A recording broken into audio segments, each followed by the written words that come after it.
For all of the hype and excitement around the Chicago Bears and what Ben Johnson's going to be able to do in his first season, most of that is local. And the expectations at the national level are a lot lower.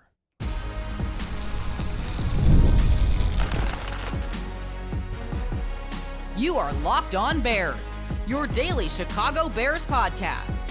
Part of the Locked On Podcast Network, your team every day. This is Locked On Bears, and I'm your host, Lauren Cox. I'm here to bring you your daily, in-depth Chicago Bears news and analysis.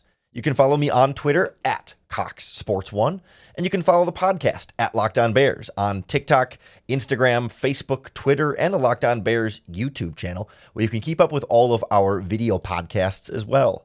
Thanks for making Locked On Bears your first listen today. We're part of the Locked On Podcast Network, your team every day. Today's episode is brought to you by FanDuel Sportsbook. Right now, new customers can get $200 in bonus bets when your first $5 bet wins. Visit FanDuel.com to get started. On the show today, I want to look at the national expectations for the Chicago Bears because they come in a lot more muted than what is building around the team within the fan base and at more of the local level here. And so I want to use that as a jumping off point to sort of explore what our expectations should be and where the truth might be somewhere in the middle and what we can then try and prepare for as this season comes on and maybe set our levels correctly, heading into the rest of the offseason. Because I think one of the great ways that we have to measure not what we think the Bears are going to do, or not even like what some national writer thinks, right?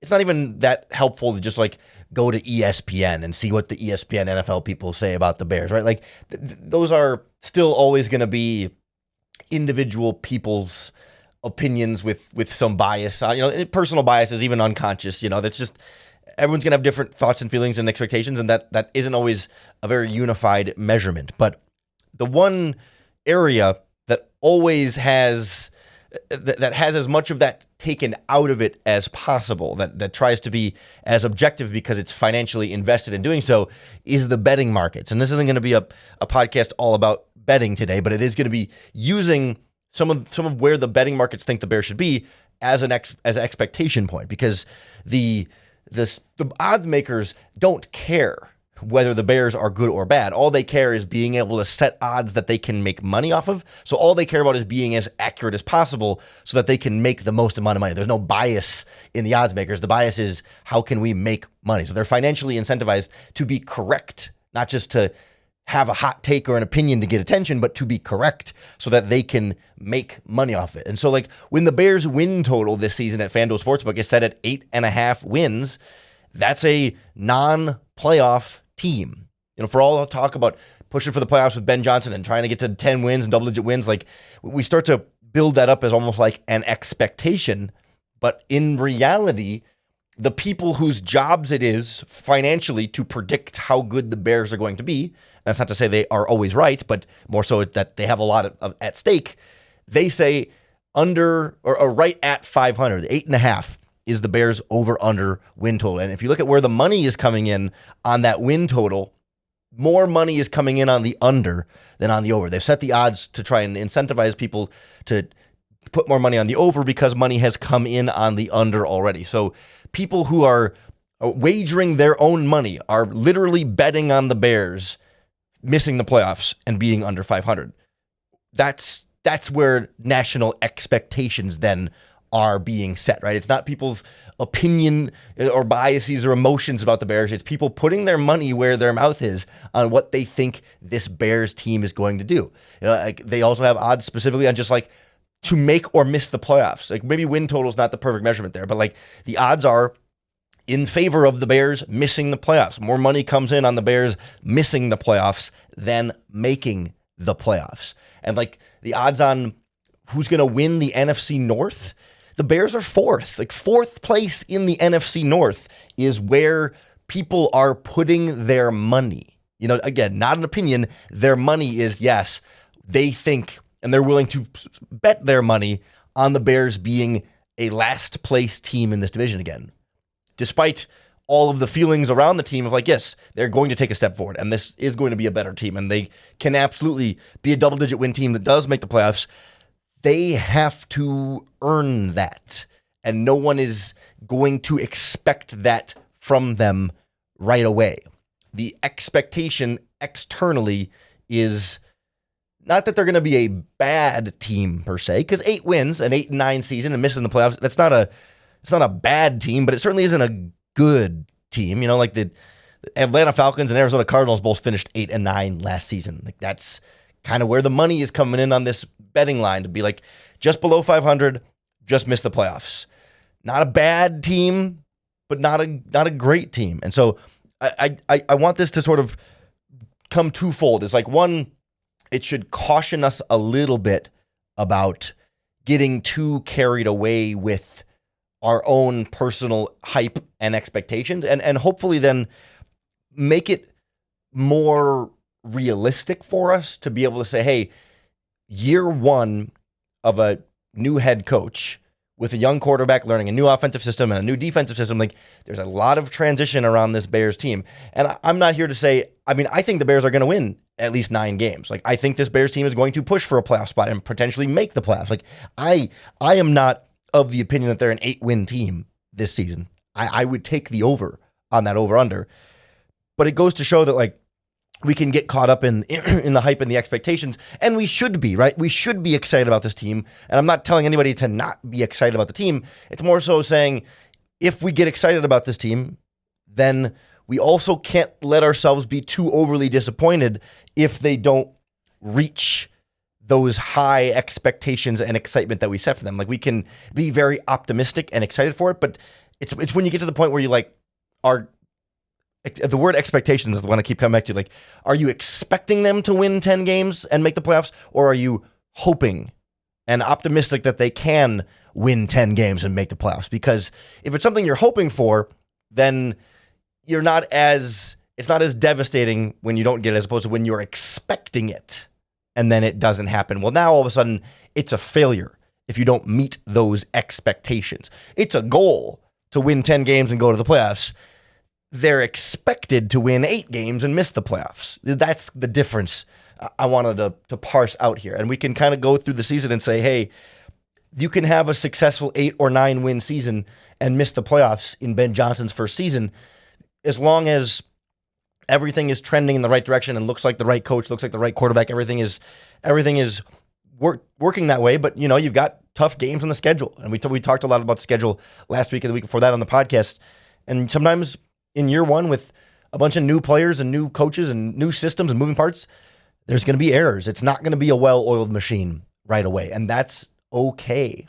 And that's where I want to come in with expectation setting. Now that being said, I think there are a few areas that the sports books and the odds are just a bit off. Like I said, I disagree with the money coming in on the under win totals, but even with some specific players and what the expectations are for them, like I think it both says a lot and also I think is an information gap in terms of what we know following this team closely versus what outsiders glean from tangentially paying them close enough attention to try and figure out what's going on with them. So I want to take a look at what those expectations might look like for Caleb Williams, DJ Moore, and this Bears offense in particular, next on Locked On Bears. This episode of Locked On Bears is brought to you by our friends at FanDuel Sportsbook, America's #1 sportsbook. The NBA playoffs are deep in the action, NHL playoffs as well. So whether it's a game-winning shot or a breakout player, there's never been a better time to get in on the action with FanDuel. They make it easy to get in the game and stay in the game, whether it's before the opening tip or live during the game with player props, performance trends, and same-game parlays. They're giving fans more ways than ever to play smart and win big, but not just playoffs. You got regular season baseball or looking ahead to the football season. Some of the bets we've been talking about today, the over-unders, the playoff odds, prop bets, award winners, and so much more. All in the FanDuel app that's safe, secure, and super easy to use. If you're new to FanDuel, it's the perfect time to sign up. Head to FanDuel.com and place your first $5 bet. If it wins, you'll get $200 in bonus bets on top of your $5 bet winnings. Make every moment more with FanDuel, official sports betting partner of the NBA and NFL. So we've seen that from a win-loss perspective, the expectations are a little bit lower than where we are as a fan base. And that starts to trickle down to individual players as well. And, they don't do prop bet odds for every single player's season-long stat projections. But typically, you get the quarterbacks, you get a top receiver, you get a top running back. Like the biggest name players on your team will get those kind of numbers set for some kind of expectations. And it's really not expecting a big jump from Caleb Williams. So this past season, Caleb Williams' rookie year, he threw for 3,541 passing yards. One of the most productive quarterback seasons in Chicago Bears history. Not saying a lot, but still one of the most productive. I can actually pull that up really quick as I'm talking. I just have the number right in front of me. It is the fifth most passing. Caleb Williams just had the fifth most passing yards of any Bears quarterback in any season of all time. 3,541. The over-under for his passing yards in year two, which we're all expecting he's going to take a big step forward in year two, right? The over-under for passing yards is set at 3,550 and a half yards. So the expectation, not the hope, but the expectation for Caleb Williams is 9 more yards next year than he had this year across 17 games with Ben Johnson and Luther Burden and Colson Loveland and a brand new offensive line. That equates to odds of 9 more passing yards.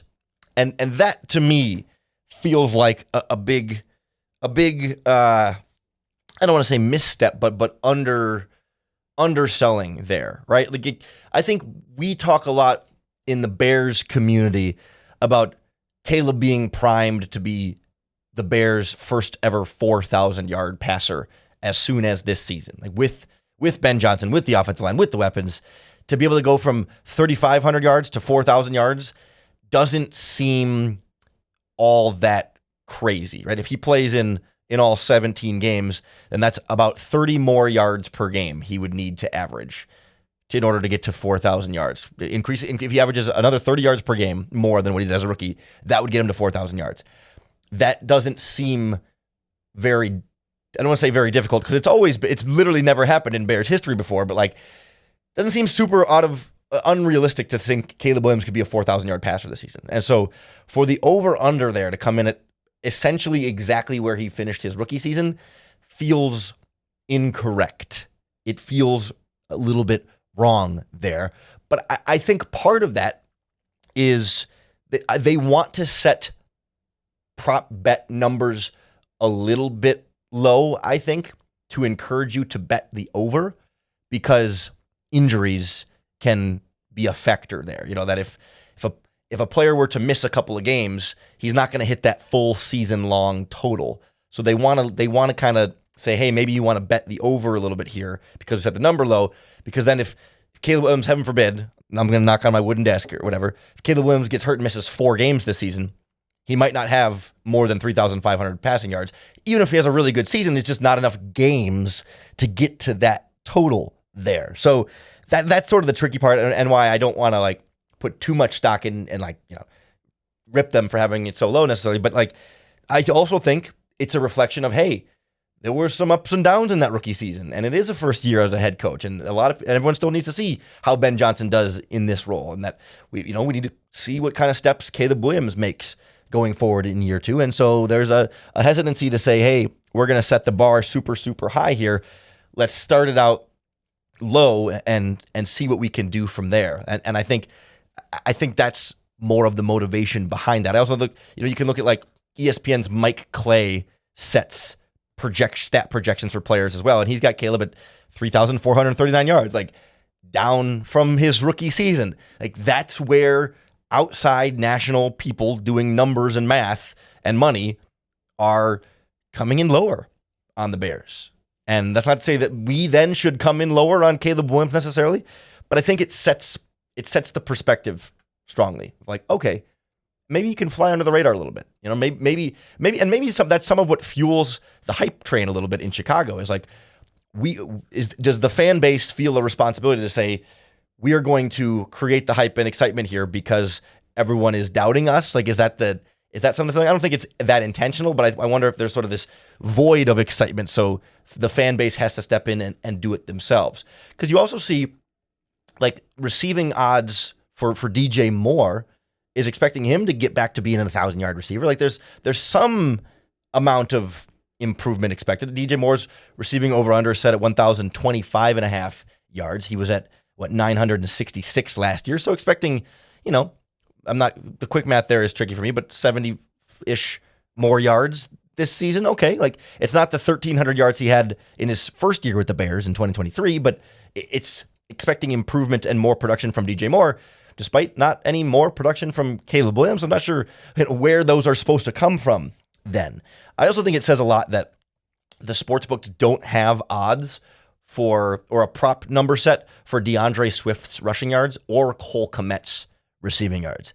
I think that tells you a national expectation of those guys' roles are up in the air, and that there's a distrust of whether or not they're going to play. Because I think if Cole Kmet or DeAndre Swift's yards were out there, people would bet the under on the chance that Ben Johnson kind of moved on from DeAndre Swift in the past, and maybe he, could diminish his role this year. And same with Cole Kmet and Colston Loveland. Like, I think there's a trepidation there to assign a number from a sportsbook standpoint to make sure that they could make money off of those guys. Like, the stat projections from ESPN have DeAndre Swift as a 1,000-yard rusher, and Cole Kmet actually quite a bit lower, like 172 yards, which seems crazy low to me. Like, there's some expectation of DeAndre Swift getting back to being a better running back, but I think there's a real outside question of whether or not this is a bounce back year for him, or whether he completely disappears and is cut in the offseason because of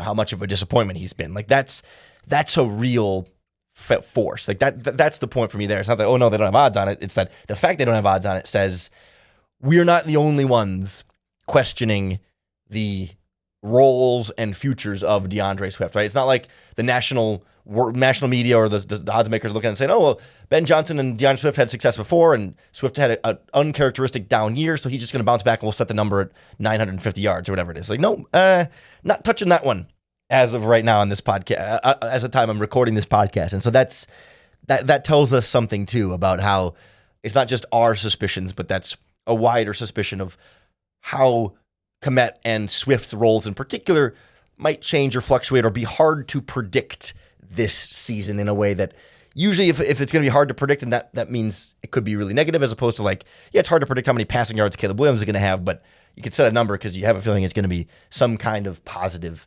in that regard. So I think that kind of gives us a little bit more of a range of, hey, maybe the offense doesn't have to light the world on fire to still meet expectations this season, and it can be easier to exceed expectations. We can hope for 4,000 yards from Caleb Williams and 1,000 yards from DeAndre Swift and 600 yards from Cole Kmet or whatever it's going to be, but we can set the expectation as a little bit lower than that and be very happy with whatever success above and beyond that they are able to achieve.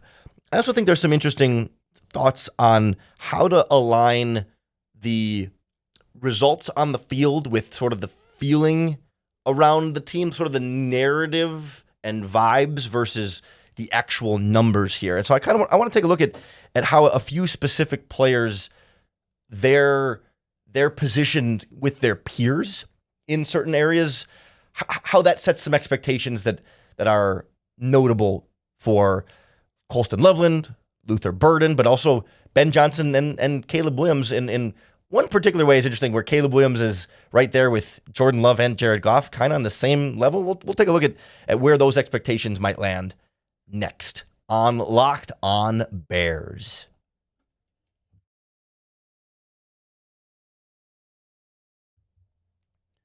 The Bears are going to be in an interesting spot this season, where these low expectations make them kind of a longer shot for a few things and, not getting ahead of the hype. And yet, because they have this potential to be special, to have a great season, to have a 2018 kind of surprise, win the division, double-digit games, playoffs kind of year, I think you can see evidence of that in some of the other ways sports books set odds that kind of leave the door open for the, I don't say extreme cases, right? But for the potential big ones that are outliers. That's the word I was looking for. Like the potential outlier scenarios here where, yes, the expectation is that they win 8.5 games and miss the playoffs.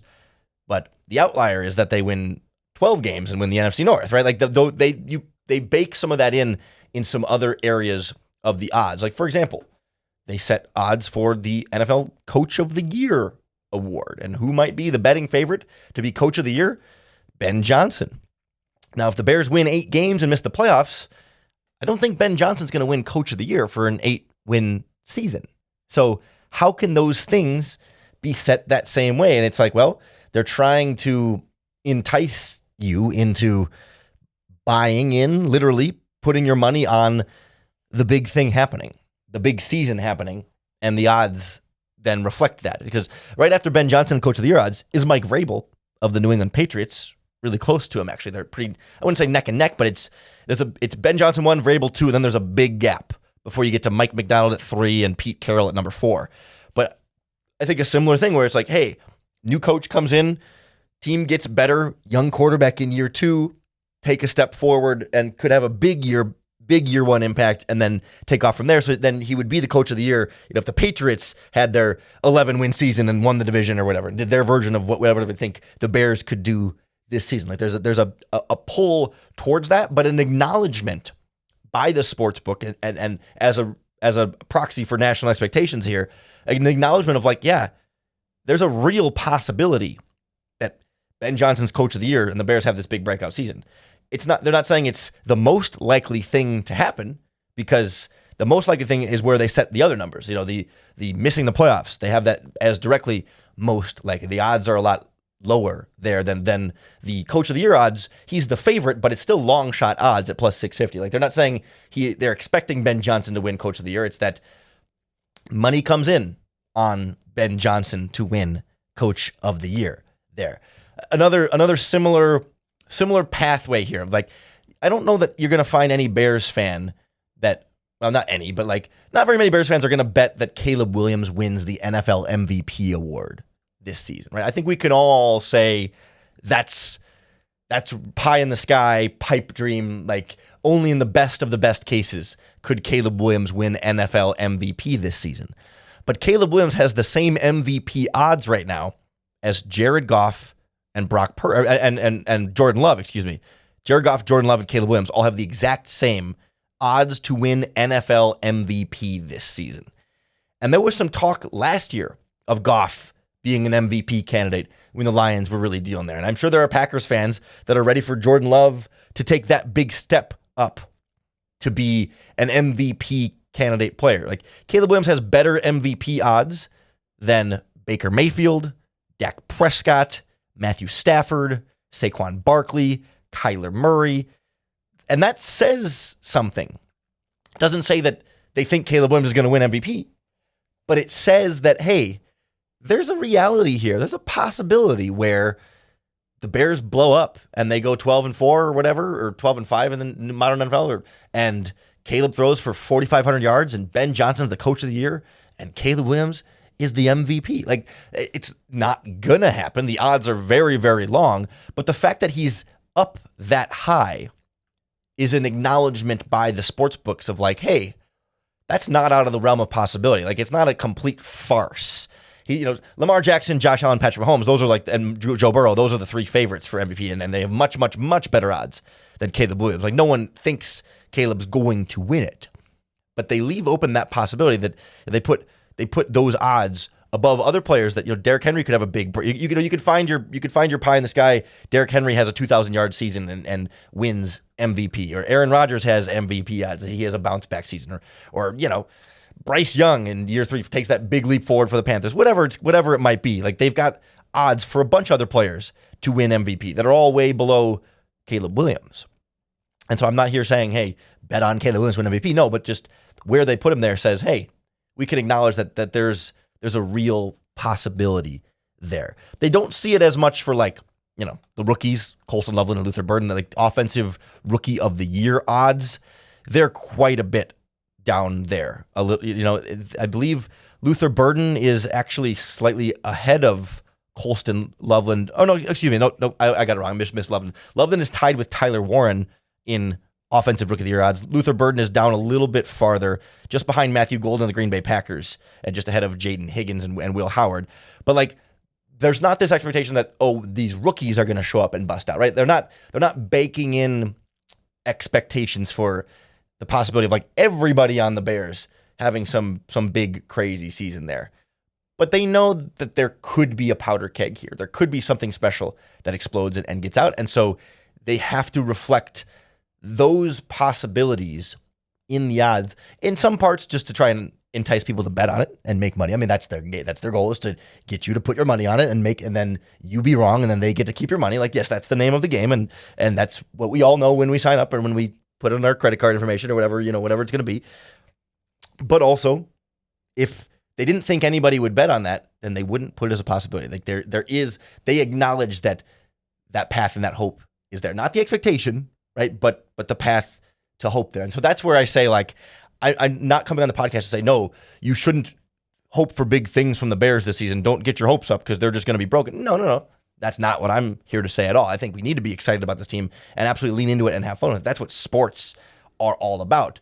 The point, the takeaway and the point for the podcast today is just that, hey, like, expectations can be a little bit lower, but our hopes can be as high as we want. And it's almost better to have the expectations a bit lower, to fly under the radar a little bit and say, they think the Bears are only going to win 8 games and probably miss the playoffs. Then there's no burden. There's less pressure. You can just go out and enjoy the season. The players can just play. And it's not going to be this, you got to win the division. You got to win the division. You're going to win the division. You got to win the division. We're all expecting you to win the division. Go out there and win the division. You're not winning the division right now. Why aren't you winning? Like, no, let the Lions underestimate you. Let the Packers underestimate you again.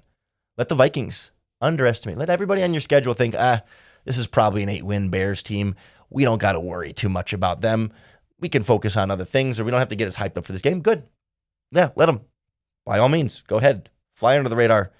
Well, we can enjoy that relative, not relative anonymity, because everyone's still going to talk about the Chicago Bears, right? It's not that it's going to be quiet around the team.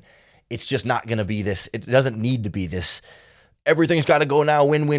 It's like, no, let's let Ben Johnson do his thing. Take some steps forward in year one. And if he takes a bunch of steps forward, that's great.